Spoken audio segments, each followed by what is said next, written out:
On a hot Los Angeles night in 1985, the city felt like it was holding its breath. It was the kind of heat where the air conditioner rattled all day and never quite caught up, where people gave up and slept with their windows cracked or their sliding doors open just a few inches for relief. Kids fell asleep to the sound of box fans and late-night TV. Parents double-checked the locks, looked out at the orange sodium glow of the streetlights, and told themselves they were safe. Home is supposed to be where the bad stuff can't get in. That summer, a man was moving through the neighborhoods of Southern California whose entire mission was to prove that idea wrong. He would come in the dead of night, slipping through unlocked windows, jimmying sliding doors, finding the one point in your fortress you'd assumed was too small to matter. He didn't care if you lived in a working-class block near the freeway or a quiet suburb with manicured lawns. He didn't care if you were 20 or 80, alone or with your spouse. He brought with him guns, knives, a tire iron, a length of cord, whatever was at hand. Sometimes he shot first. Sometimes he beat and stabbed. Sometimes he whispered to his victims, made them pray to the devil, made them swear they loved Satan. He left behind bodies, blood, and the sense that in Los Angeles that summer, anyone could be next. The newspapers would call him the Night Stalker. For the people living through those months, it felt like something worse than a headline. It felt like a curse on the city. Before we dive into that summer, quick warning. This episode involves home invasions, sexual violence, and attacks on people of all ages, including children. I'll avoid graphic detail, but even at a high level this story is heavy. Take care of yourself however you need to. To understand why the Night Stalker hit Los Angeles like a shockwave, it helps to look at who he was before he became a shadow in people's bedrooms. He was born Ricardo Leyva Munoz Ramirez in El Paso, Texas, on February 29, 1960. Yes, a leap year baby. His father was a laborer and former policeman in Mexico, known in the family as strict and sometimes physically abusive. From an early age, Richard, who would later Americanize his name to Richard, was exposed to violence in ways most kids never are. He suffered multiple head injuries as a child. He had seizures. He began using marijuana as a preteen, and then graduated to harder drugs. Around him, male role models weren't the little league coach type. His older cousin Miguel, known as Mike, had come back from Vietnam with serious trauma and a head full of stories. He showed teenage Richard photos of women he said he'd assaulted and killed overseas. Not movie stills. Actual photos, printed and carried like souvenirs. He taught Richard how to stalk, how to use a knife, how to move quietly. When Richard was 15, he watched Mike shoot his own wife in the face during an argument. She died on the kitchen floor. Mike went to a mental hospital. Richard internalized the lesson. Violence is how you solve things, how you show power. After that, he bounced between relatives, including a brother-in-law who liked to spy on women at night. Richard went along on these voyeuristic trips, peeping through windows in El Paso, watching people undress, sleep, live their lives. At school he was the kid who drifted away, more interested in drugs and dark fantasies than homework. In his early 20s he left Texas and made his way to California, drifting between San Francisco and Los Angeles. He lived in cheap hotels, sometimes in Skid Row flophouses, sometimes in the Tenderloin up north. He stole cars, broke into houses, slept on couches, and racked up petty charges. By then, cocaine was his drug of choice, and he often stayed awake for days. Somewhere in there, the fantasies stopped being just fantasies. On April 10, 1984, a 9-year-old girl named May Linda Leung vanished from her apartment building in San Francisco's Tenderloin district. She and her little brother had been looking for a lost dollar bill when she crossed paths with a stranger who led her into the basement. She was sexually assaulted and murdered. Her body was left hanging from a pipe. For decades, that case sat cold. It wasn't until 2009, when old evidence was tested for DNA, that investigators tied it back to Richard Ramirez, making it his earliest known murder. 2 months later, he shifted his hunting grounds south. On June 28, 1984, in the Glassell Park neighborhood of Los Angeles, hilly, residential, mostly working class, 79-year-old Jenny Vincow was found murdered in her small apartment. She'd been stabbed repeatedly. Her throat was slashed so deep she was nearly decapitated. The apartment showed signs of a burglary, drawers pulled out, items tossed around. Police knew they were dealing with more than a simple break-in gone wrong. But at that point, it still looked like a one-off, a horrible crime, not a pattern. Then came 1985. Los Angeles in the mid-'80s was a city in flux. The Olympics had just showcased it to the world. The smog was bad, the freeways were jammed, but for many people, life felt optimistic. The valley represented suburban success. Neighborhoods in the San Gabriel Valley and east of downtown were full of families who worked at aerospace plants, hospitals, small businesses. People went to bed with their windows open, because that's just how you survived the heat. On the night of March 17, 1985, 22-year-old Maria Hernandez was pulling into the garage of the condo she shared with her roommate, Dale Okazaki, in the suburb of Rosemead. As the garage door rolled up, a man stepped out of the shadows. He was tall and thin, with messy black hair and a trucker cap pulled low. He raised a handgun and aimed it at Maria's face. She instinctively threw up her hands, the keys and her canvas bag catching the bullet and deflecting it. She fell, playing dead. The man stepped over her, walked into the condo, and found Dale in the kitchen. By the time Maria made it inside, Dale was on the floor, shot in the head. The killer disappeared into the night. Barely an hour later, another woman, Cillian Veronica, was driving home in nearby Monterey Park when a man forced her off the road. He pulled her from the car, shot her, and left her dying on the pavement. 2 attacks, 2 neighborhoods, 2 women in their 20s, both seemingly random. Within days, local news picked up the story. People started whispering about a walk-in killer, someone who came out of nowhere. They had no idea this was only the beginning of a pattern that would seem almost designed to break the city's sense of safety. Over the next several months, the same man moved across Southern California like a dark weather system, with no clear logic about who he chose. He attacked in working-class blocks and in more affluent ones. His victims were Latina, white, Asian, black. Some were in their 20s, others were elderly. He targeted couples, single women, families. He killed men quickly and brutally, then sexually assaulted the women who survived. Sometimes he robbed the home, taking cash, jewelry, or electronics. Sometimes he seemed to take items as trophies. The randomness was the point. Here's a snapshot of that summer, not to catalog every crime, but to give you a feel for the chaos. On March 27th, just 10 days after the Rosemead and Monterey Park attacks, he broke into a Whittier home belonging to Vincent and Maxine Zazera, a couple in their 60s who ran a small market in town. He shot Vincent while he slept, then attacked Maxine. When police arrived, they found a scene so violent most officers never forgot it. On the bedroom wall, a pentagram, an inverted star associated with Satanism, had been drawn in lipstick. Reports like that added another layer to the fear. This wasn't just a burglar who turned violent. This was someone who seemed to relish brutality and wanted you to know he served something darker.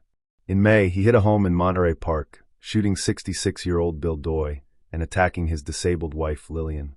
In late May, he broke into the home of 83-year-old Mabel Ma Bell and her sister, 81-year-old Florence Nettie Lang in Burbank. They were beaten with a hammer and electrically shocked with an appliance cord.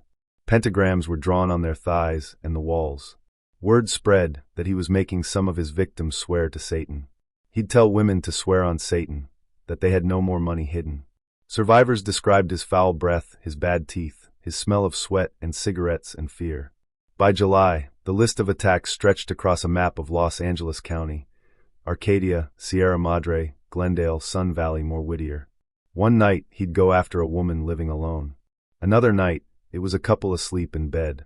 The weapon changed, sometimes a .22, sometimes a .25 caliber pistol, sometimes a knife, sometimes a tire iron or a hammer. Sometimes he took off his gloves and left fingerprints on a window screen on the body of a stolen car. Sometimes he stayed in the house after the attack, eating food from the fridge, drinking soda, leaving cans and wrappers out like defiant calling cards. For detectives, the variety of methods made it hard at first to be sure they were dealing with one man. Serial killers, in the public imagination, often have a signature. Same type of victim, same weapon, same ritual. Whoever was doing this didn't seem bound by those rules. But there were patterns if you knew where to look. He almost always came at night, often in the early morning hours between 2 and 4 a.m. He favored sliding doors, garage entries, windows left cracked for ventilation. He often cut phone lines. He tended to kill or disable men quickly, and then redirect his attention to the women. And at several scenes, crime scene photographers and forensic techs found something else: a shoe print. It was a distinctive athletic shoe, a size 11 or 11.5, with a specific tread pattern. Over time, investigators matched that print across multiple scenes. A specialist nailed it down as an Avia brand sneaker, a fairly obscure model. A check with the manufacturer revealed that only a handful of pairs in that size and model had ever been sold in the U.S., and just one pair had been shipped to a store in Los Angeles. It wasn't a name, but it was a footprint, literally, of someone who kept walking into other people's lives at night and walking out again. Outside the investigation, Los Angeles changed its habits. Gun shops saw a spike in customers. Hardware stores ran low on deadbolts, window bars, motion lights. People who'd never thought twice about sleeping with a window open in the valley started nailing windows shut. Parents told their kids not to sleep near the ground floor. Neighborhood watch programs sprung up. Men slept in shifts or stayed up late, baseball bat or shotgun across their knees, listening for any sound that didn't belong. For women, especially, the fear was intensely personal. The Night Stalker wasn't targeting one demographic. He wasn't just after sex workers or young blondes or older widows. He attacked a 16-year-old girl in her bedroom and elderly women in their homes. It felt like he was saying, there is no type. There is only opportunity. Meanwhile, police departments across the region were trying to keep up. You had the Los Angeles Police Department, the L.A. County Sheriff's Department, smaller suburban departments, and later, the San Francisco Police Department when the case crossed city lines. Different jurisdictions, different bosses, different egos. They did share information, but sometimes more slowly or cautiously than you'd want in a perfect world. Still, a picture was forming, a tall, thin man with longish dark hair, bad teeth, and a taste for the occult. Someone who walked into houses, earning early nicknames like the Walk-In Killer or the Valley Intruder, and now, increasingly, the Night Stalker. In mid-August 1985, he took his terror show on the road. On August 17th, a couple named Peter and Barbara Pan, yes, really, were attacked in their home in the Lake Merced area of San Francisco. Peter was killed, Barbara badly wounded. On the bedroom wall, again a pentagram. The killer had used the same type of obvious shoes. It was clear that the Night Stalker had left Southern California, at least temporarily. The San Francisco Police Department jumped in. The story exploded there just as it had in L.A. Mayor Dianne Feinstein held a press conference, under pressure to reassure the public. In the process, she revealed details that investigators in Los Angeles had deliberately kept quiet. Specifically, that the killer was leaving a distinctive shoe print that they had traced to a rare, obvious sneaker. Detectives in the Southland were furious. They knew what would happen next. And sure enough, once Ramirez saw on the news that the police knew about his shoes, he got rid of them, by later accounts, tossing them off the Golden Gate Bridge. But while he was adapting in some ways, he was also becoming more reckless. On August 24th, he attacked a Mission Viejo couple, Bill Carnes and his fiancée, Inez Erickson, down in Orange County, 50 miles south of L.A. He shot Carnes, then assaulted Erickson, and made her swear her love for Satan. Before leaving, he told her, "Tell them the Night Stalker was here." She lived. That decision, to leave a witness alive who could clearly see his face, hear his voice, and remember his words, would end up helping take him down. In that attack and the one just before it, there was another crucial mistake. He'd been using a stolen orange Toyota. A teenager whose family he'd targeted, James Romero Jr., had heard noise outside one night, spotted a man near their home, and jotted down part of the license plate as the stranger drove away. When that car was later found abandoned, forensic techs processed it. On a mirror, they lifted a fragment of a fingerprint. At the time, California was rolling out a relatively new tool, a computerized database of fingerprints. It didn't have everyone in it. The system started with more recent offenders, people born after a certain date. But that was enough. When they ran the print from the Toyota, the computer spit out a hit. Richard Ramirez, born 1960 in Texas, with a record for car theft and drug offenses. Investigators pulled his old mugshot. They compared it to survivor descriptions and composite sketches. It lined up, the gaunt face, the dark eyes, the disorderly hair. On August 29, 1985, law enforcement held a press conference. This time, the disclosure was very much intentional. They released his name, his photo, and a warning. This man is armed and extremely dangerous. They also knew that once that photo was out, they'd lose any chance of quietly tailing him and maybe catching him in the act. But with the attacks accelerating and the city on edge, they made a call. Let the public help find him. What they didn't know was that Ramirez wasn't even in California that day. He'd taken a bus to Tucson, Arizona, to visit his brother. He didn't know his face was on every TV in California, every front page, every Spanish-language paper from San Diego to the Bay. He didn't know that overnight, Night Stalker had stopped being a faceless monster and become a name people could actually yell across a street. When he got back to Los Angeles early on the morning of August 31st, 1985, he stepped off a Greyhound bus in downtown and walked right past police officers stationed there in case he tried to flee the city. They didn't recognize him. He'd been out of town when his mugshot started running. They were looking for someone who might have changed his appearance, someone hiding. Ramirez walked a few blocks to a convenience store in East L.A., in the neighborhood of Boyle Heights, to buy a soda and some snacks. Inside, he noticed something was off. People were staring. On the newsstand, copies of La Opinion, the big Spanish-language newspaper in the city, were stacked up, the front page a huge photo of his face under the headline, Invasor Nocturno, Night Invader. Several older women began whispering, pointing. El Matador, one said. The killer. Ramirez realized, in a rush, what had happened. He bolted from the store. Outside, he ran across the freeway, dodging traffic on the Santa Ana, and made it into a nearby residential neighborhood. There, he tried to pull a woman from her car. Her husband and neighbors saw it, rushed him, and forced him off. He ran again, trying to carjack a second vehicle. By then, the neighborhood knew exactly who he was. This was East L.A., tight-knit, working class, largely Latino. People knew fear. They also knew when enough was enough. Residents grabbed whatever was at hand, pipes, a length of metal, fists.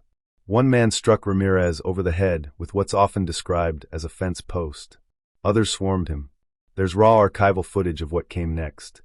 A mob of locals holding a bloodied, dazed Ramirez on the pavement, some of them shouting, "Matalo! Kill him!" while others yelled at people to stop, to let the police handle it. Someone called 911 about a disturbance on Hubbard Street. When police rolled up, they found a man badly beaten, held down by citizens who'd seen his face on the news and weren't about to let him get away. Officers had to physically shield him from the crowd as they shoved him into the back of a patrol car. On the way to the station, one of the detectives reportedly turned around and asked, "Do you know who you are?" Ramirez, catching his breath, said, "Yeah." Then, almost like a movie villain delivering his line, he added, "I'm the Night Stalker."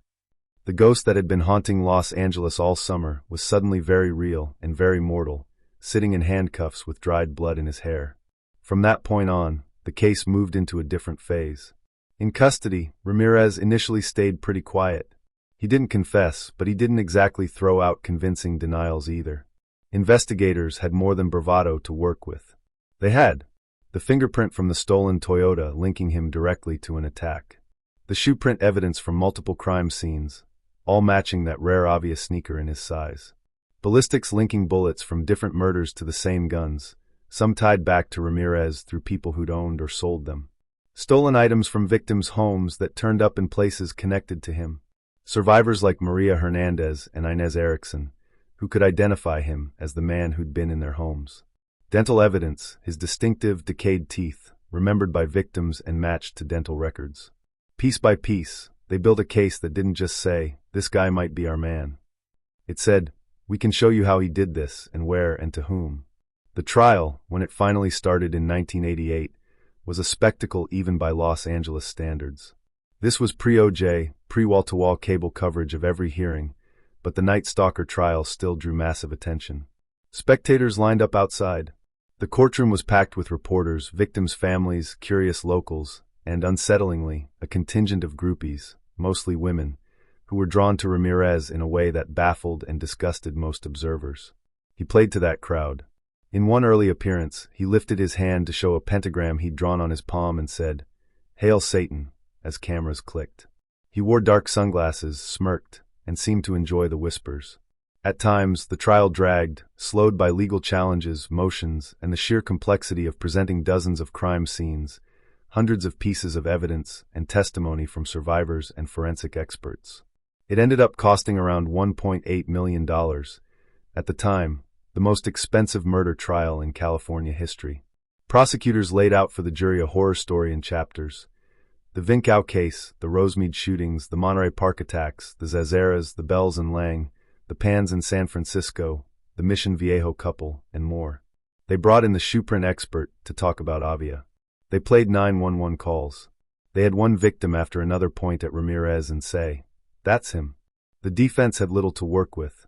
They tried to poke holes in the forensic case, suggest alternative suspects, or hint at satanic panic clouding people's judgment. It didn't land.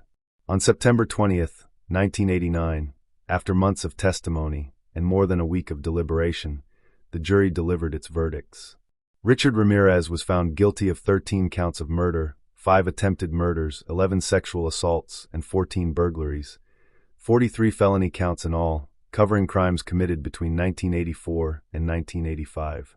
During the penalty phase, the jury heard more about the impact of his crimes: destroyed families, traumatized survivors, the way whole neighborhoods had lived in fear. They recommended the death penalty. On November 7, 1989, the judge sentenced Ramirez to die in California's gas chamber. Outside, reporters clustered around the courthouse steps. Ramirez, being led away, turned and delivered one more sound bite. "Big deal," he said. "Death always went with the territory. See you in Disneyland." For the families of his victims, the line just proved what they already believed, that he felt no remorse. In the years that followed, he sat on death row at San Quentin State Prison, appealing his conviction, writing letters, and attracting a small but intense following of admirers. One of them, a magazine editor named Doreen Leoie, began writing to him in the late 1980s, convinced of his innocence. She visited him dozens of times and eventually married him in a prison ceremony in 1996. To the outside world, it looked like a textbook example of hybristophilia, being attracted to someone precisely because of their violent crimes. Unlike many of his victims, Ramirez did not die quickly. California's appeals process is long and complex, and the state has had an on-again, off-again relationship with actually carrying out executions. Ramirez's case went up and down the courts.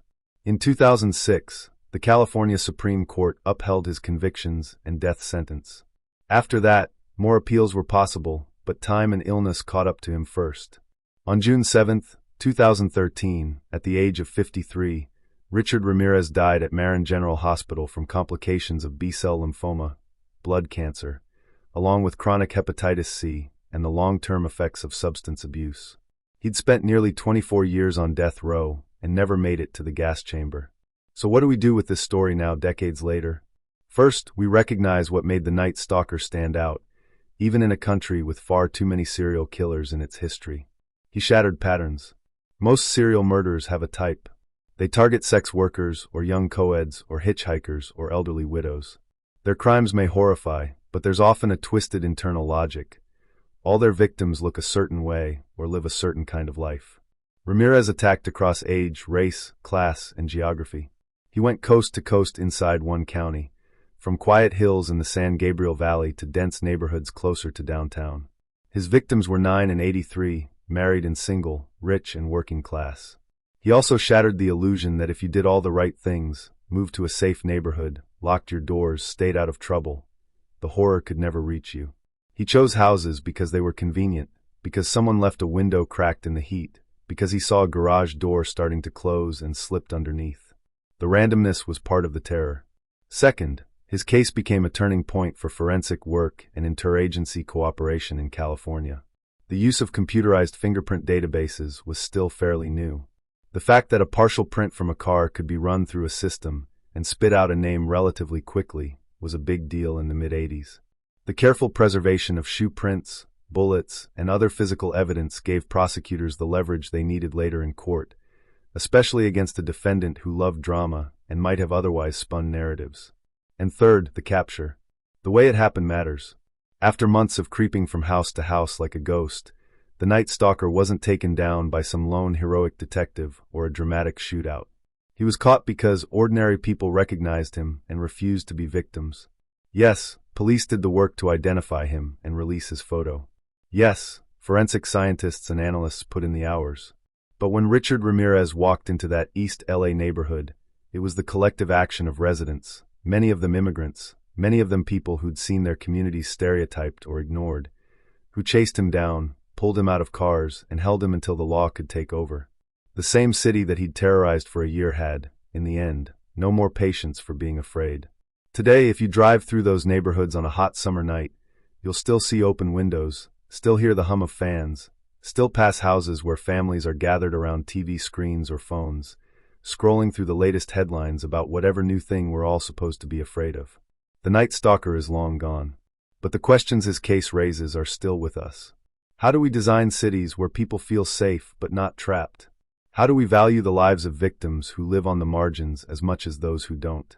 How do we balance the need to warn the public with the need to keep certain investigative details quiet? And what do we do when the monster we're hunting turns out to be a lanky drifter who grew up in a home full of violence, whose choices turned him into exactly the kind of nightmare he used to hear about in his cousin's war stories? There are no easy answers. What we can say is this: for a year in the mid-1980s, Los Angeles learned in the most brutal way that evil can come from anywhere, at any time, and that the line between us and them, between safe and unsafe, is thinner than we like to think. But that same year, the city also proved something else.